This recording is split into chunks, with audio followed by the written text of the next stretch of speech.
Dude, my friend, hey, it's great to see you. How you doing? I know this is going to be probably some subject matter that's going to get Dolphins fans fired up because I've seen the social media feeds already from Dolphins fans, and they want this guy, or they don't want somebody. Like, it is chaos right now, and everything is on fire.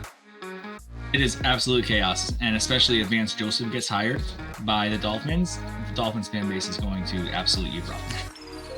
I was going to ask you about that. So, like, for you, for example, I know that some of the rumblings have indicated that maybe Vance Joseph might be one of the favorites for the job. And obviously his ties there being a defensive coordinator for the organization, dating back to when they made the playoffs. Unfortunately, they lost to the Steelers in one of those playoff games. He would go on to be the first-time head coach for the Denver Broncos in a situation that lasted 2 years.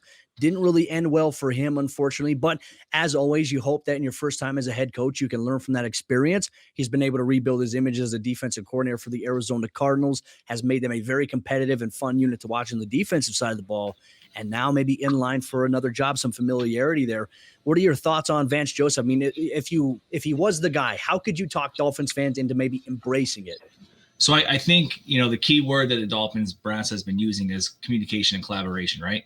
And I think you're going to see that with Vance Joseph. I think he has a proven track record of being able to work with people. And one of the things with Brian Flores at the end of his reign in Miami was that there were players who weren't even talking to him. He wasn't talking to coaches. He wasn't talking to executives. Him and Chris Greer, the GM there, had not talked for several months after Thanksgiving. And we know that Vance Joseph is a player's coach and a guy who's going to form those relationships with people. There was a report that we had heard that half the team, or like more than half the team, were thrilled that Brian Flores was gone, and the people in the building were thrilled that he was gone because a weight felt like it was lifted off their shoulders.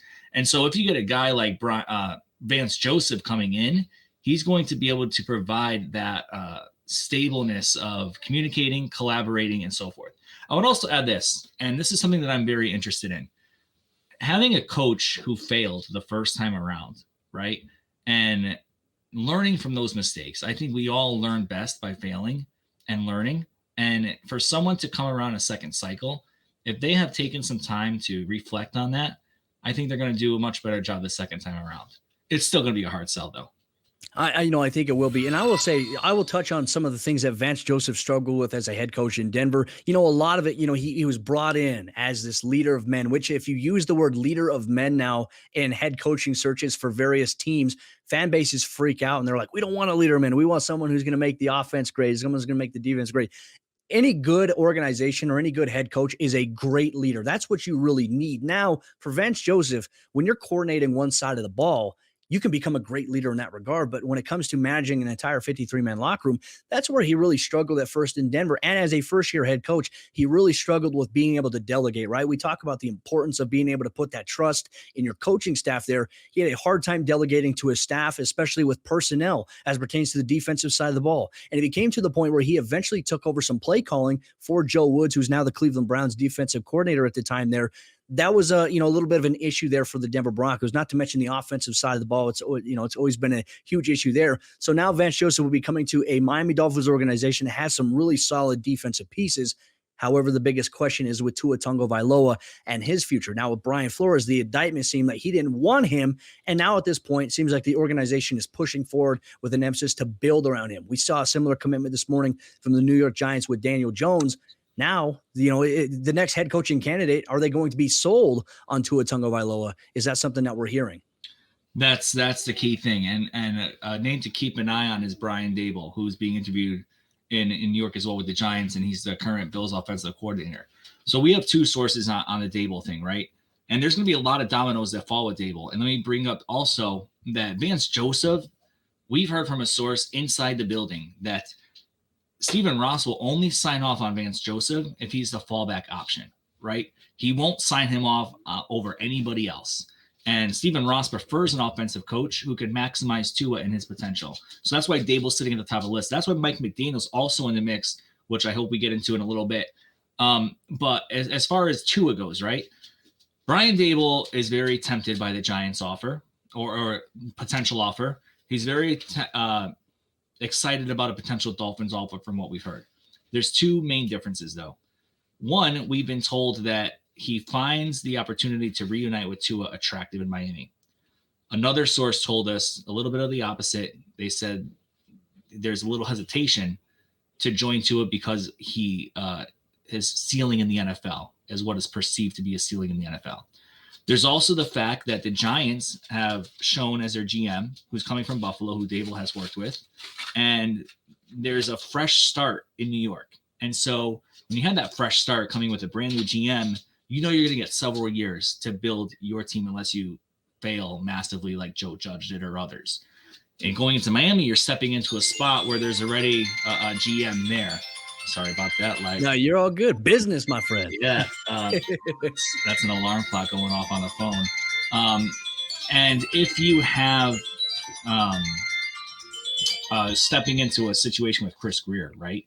Yeah. Then you're seeing a GM who's been there and may get flushed out of the operations if you don't get things right within a year or two. And then you likely get retained, and then a new GM comes in, and then they decide your future. So all things considered, it's probably better for Dabel to go with the Giants than Miami. And that's where people think what's going to happen. I have seen a lot of Dolphins fans going crazy on social media with their desire to have Mike McDaniel. I mean, I've seen photoshopped images of press thumbnails with Mike McDaniel's face. Now, look, Mike McDaniel, obviously a very brilliant offensive-minded coach. I would say even a great football coach, part of the QB Collective, which I encourage people, if you don't know about the QB Collective, go on Twitter at QB Collective. See a lot of the videos, a lot of the clinics that those guys put out. We're talking about Sean McVay, Kyle Shanahan. We're talking about the LaFleurs and Mike McDaniel. A very interesting coach when he meets with the media. I think that's also the other appeal. Like he's got this personality to him that everyone's like, hey, I like that. It's exciting. It's fresh. It's not so serious all the time. Like it's open for interpretation. Your thoughts on Mike McDaniel? Because as of right now, to my understanding, the Miami Dolphins organization is the only interview that he has had for a head coaching position with consideration. Do you feel like at this point, when you look at the guys like Brian Dabel, who are more than likely heavily favored to go to New York for the ties that he has there, Vance Joseph as a fallback, where do you think Mike McDaniel would fit in terms of maybe even your preference? Because I know you are a Dolphins fan as well. I am a long-suffering Dolphins fan for about 25 years. And so, but running PFN has gotten me away from the fandom, right? I have to worry about 31 other teams, and that's been one of the blessings of PFN. I'm not sitting there on Sundays miserable after another Dolphins loss, which is just inevitable. Here's the thing about McDaniel. We have heard through a source close to the situation that McDaniel interviewed very well with Miami. There's a split decision. I don't know if it's 2-2 or 3-2 or 1-4, whatever the case might be, however many people there might be, of Mike McDaniel in that interview room. They love the fact that he has that offensive experience, that he's kind of a little brainchild and a genius of that offensive scheming. He's an integral part to the 49ers offense. And Cody, you got cats, I got dogs.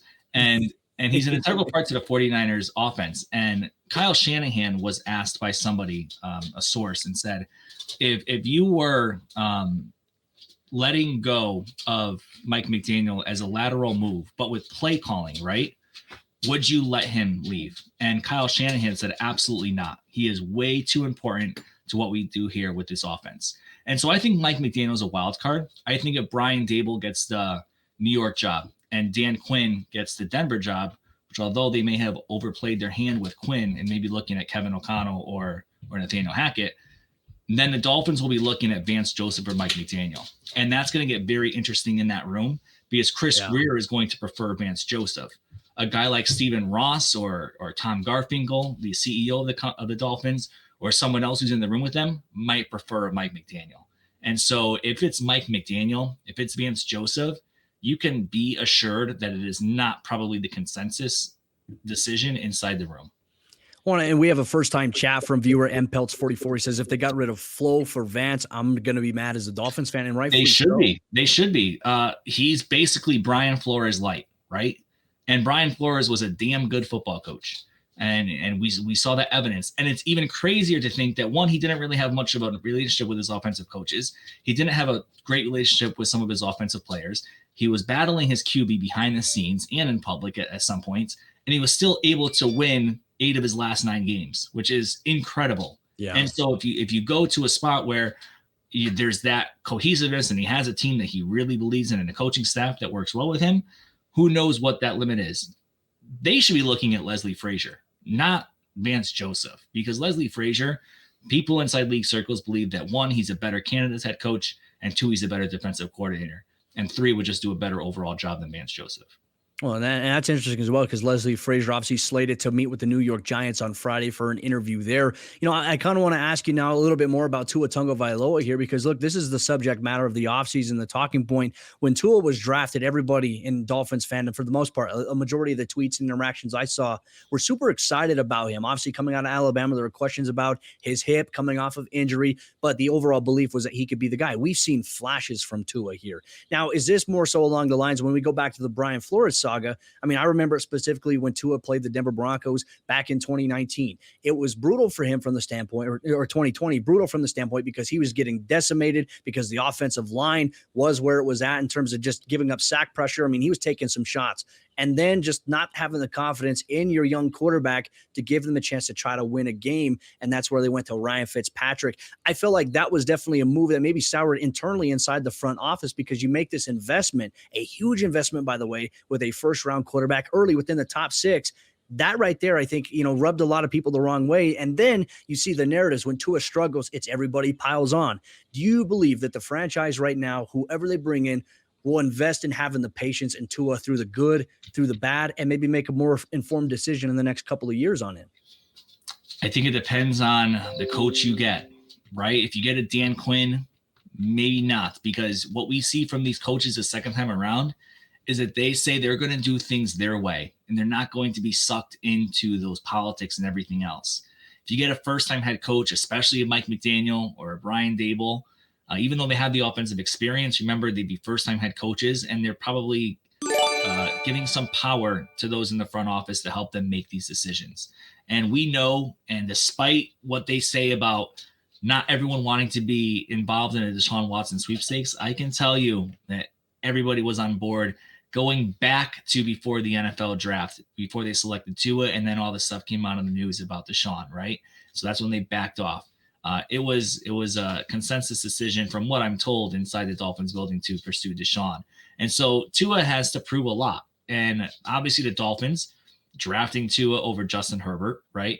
And seeing what Herbert has done with the Chargers, Dolphins wanting to trade up to get Joe Burrow and being told repeatedly by the Bengals that they're not trading out of that pick.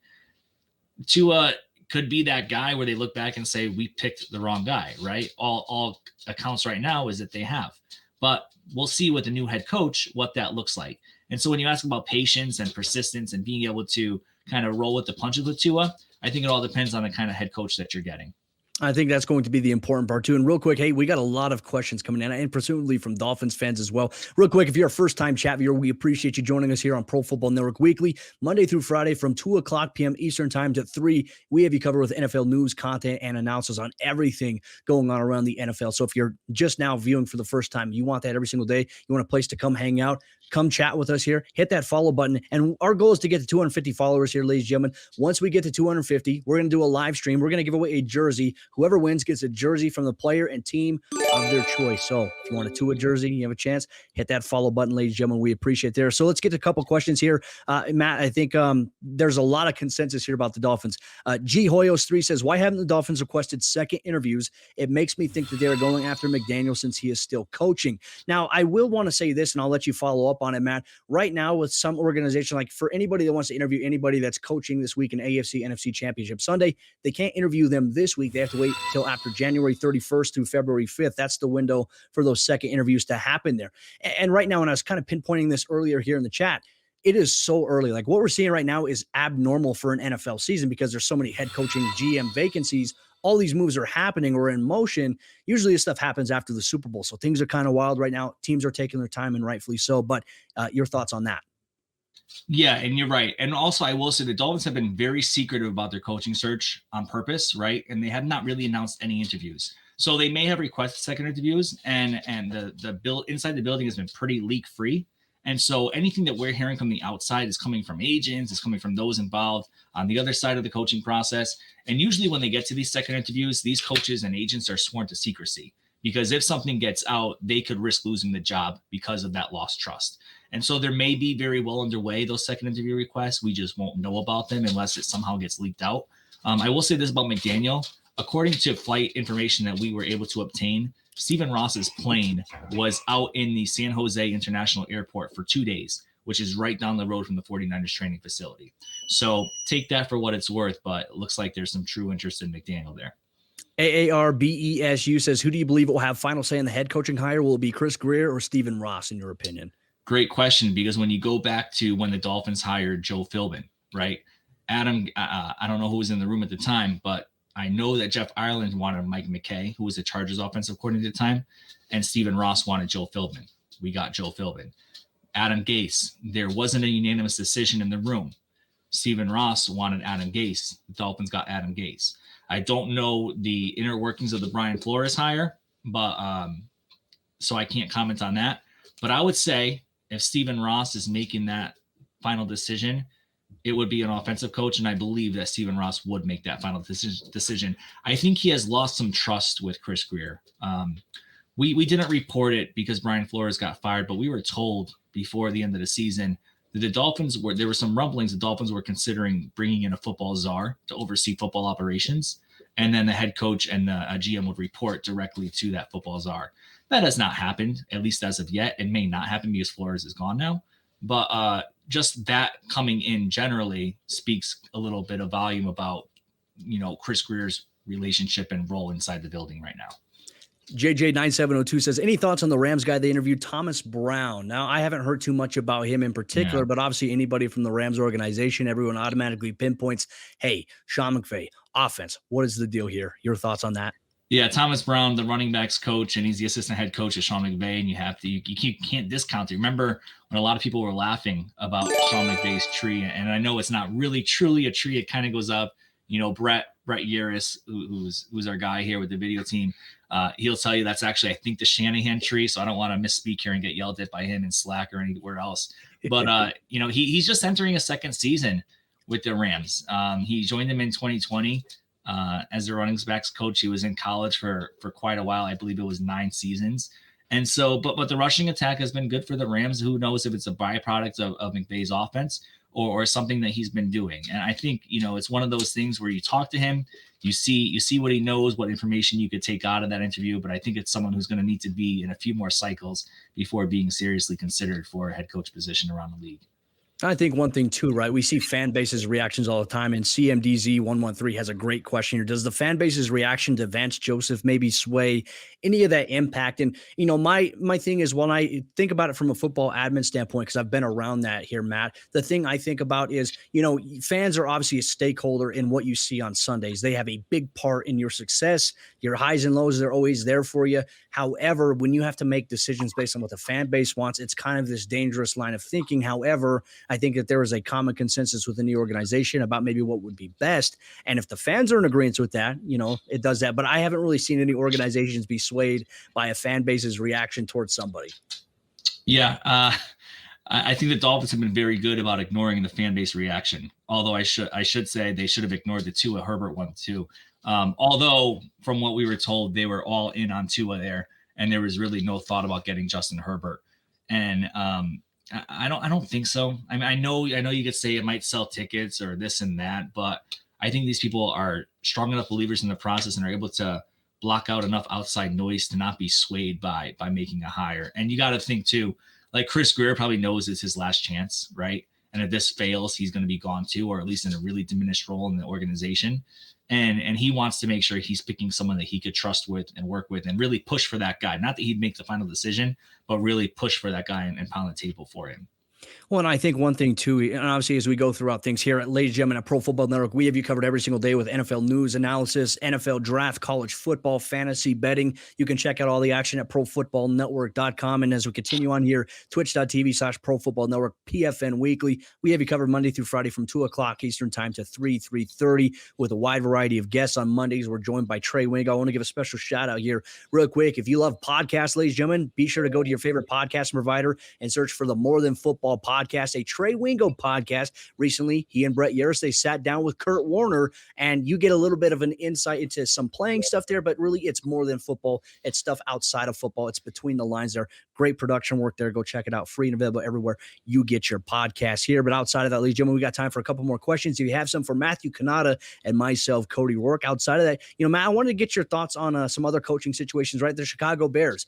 Earlier on, I was talking about Dan Quinn. You have Matt Eberflus, who's interviewing for for that. Their second interviews here, obviously today.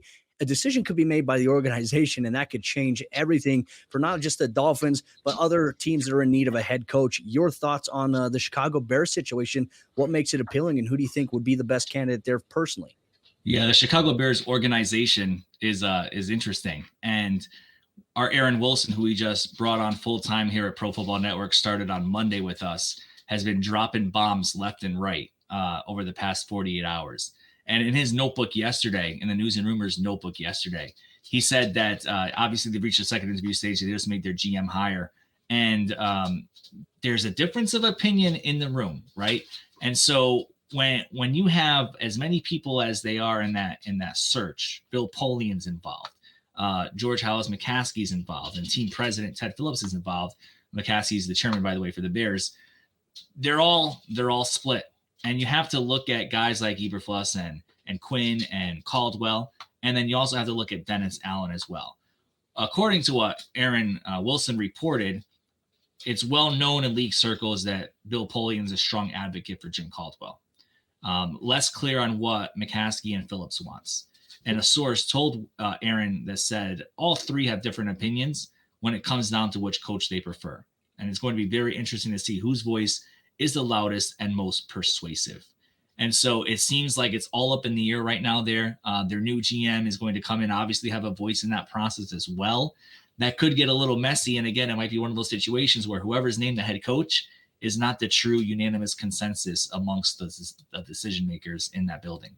Oh, it's going to be interesting, right? Because Justin Fields, that's a big task. You have a first-round investment in him and obviously a young quarterback. You want to try to elevate the pieces around him. You know, an interesting question, I'm sure this probably has something to do a little bit with Miami Dolphins. Is there a specific reason why candidates like Doug Peterson or Jim Caldwell have not been considered, which I'm a big agreeer here. I think at this point, too, Doug Peterson, you know, we know that things ended not the right way in Philadelphia. However, I think for him, everyone respects him as a coach. And I think when you get to a point where you have that as a coach, you want to have a major say in GM personnel stuff, you know, organizational stuff like that. That's where the lines kind of get blurred a little bit. And that's where complacency can kind of creep in. Jim Caldwell, I think, would be so ready to return for the NFL. I think that he's in a position to do so. There's a lot of intriguing options. I mean, why not a guy who's been good with quarterbacks like Jim Caldwell? Why not he for the Miami Dolphins? Yeah. And Caldwell was there for a bagel and a coffee for a few weeks and then stepped away for health reasons, which I think was not an excuse. I think those were true, but I think was also a way for him to get out from under Brian Flores after he saw how things were being run there. I don't know about Caldwell specifically. What I can tell you about Peterson is this. We've been told by sources that he can't really build a strong staff. And for whatever reason that might be, or the staff that he's choosing to build is deep with his own personal connections that are not really typically appealing to decision makers in a team. So I think that's what could be holding Peterson back. But Caldwell, he has a ton of advocates around the league, in league circles. Not sure what it is why people may not be wanting to hire him as their head coach. And then the last one here for you, Matthew. Thank you so much for your time here today, PFN Weekly. JJ9702. Any truth to the idea that the Giants standing behind Daniel Jones could push Brian Dabel away from the Giants to Miami potentially? I don't know if the Giants would want to do that because Brian Dabel, obviously, we've seen his offense with the Buffalo Bills. Unfortunately, they didn't get a chance to touch the ball in overtime, which is an entirely different story. And what he's been able to do with Josh Allen is crazy, right? And I think the idea that you bring him in, he can maybe do the same with Daniel Jones. He can maybe do the same with Tua Tagovailoa. Your thoughts on this question? Yeah, I don't think so. Because you have a new GM who didn't pick Daniel Jones. You have a new head coach who didn't pick Daniel Jones. And if you run with him for 1 year and the owner, Mara, has said he's going to stay out of this and let them run the show, you can move on and have the confidence that you're going to move on. Meanwhile, you're going to Miami and an already established front office who picked Tua and will probably be less likely to give up on Tua so quickly than they would in New York with Daniel Jones. So I don't think that would be a factor at all. Well, ladies and gentlemen, you know, if you have seatbelts wherever you're sitting right now, if you're laying in your bed, like strap in because look, this wild offseason is going to continue all throughout NFC, AFC Championship weekend. You have the Super Bowl. Pro Football Network will be on location for the Super Bowl the entire week. Radio Row. We have some really awesome interviews that are planned, a lot of cool features that you can get here at twitch.tv/Pro Football Network, not to mention profootballnetwork.com. In the meantime, follow us on our Twitter handle at PFN365. A lot of angles. And obviously, if there's anything Miami Dolphins related, we're going to bring on Matthew Matthew Cannata here once again. Matthew, I appreciate you so much for your time. Thank you for joining us here today. And obviously, we'll be in touch for the next time. All right, Cody, take care.